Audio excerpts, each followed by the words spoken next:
ভাই হাসিনা কেমন মানুষ? নষ্ট হয়ে গেছে। আওয়ামী লীগের এত দায়িত্ব নিয়েছেন কিসের জন্য?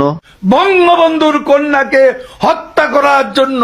তাহলে তো আপনার ক্ষমতা থাকবে না। আর রাজনীতি করব না। কাদের ভাই, জয় তো আওয়ামী লীগের নেতৃত্ব দিবেন, আপনার মতামত কি? তার নেতৃত্ব বাংলাদেশের জনগণ কোনো দিনও পছন্দ করবে না, ঘৃণা করবে। কাদের ভাই, এ কথা শোনার পর হাসিনা তো আপনাকে ঢাকায় থাকতে দিবে না। ঢাকা শহর শেখ হাসিনার কি বাপের সম্পত্তি? কাদের ভাই, আওয়ামী লীগ কেমন দল? এরা খুনি। আপনার কাছে শহীদ জিয়া কেমন ছিলেন? সে মহানায়ক, মহাবীর। আপনার দৃষ্টিতে মৌলানা নিজামী কেমন মানুষ ছিলেন? এত সৎ মানুষ রাজনীতিতে এমন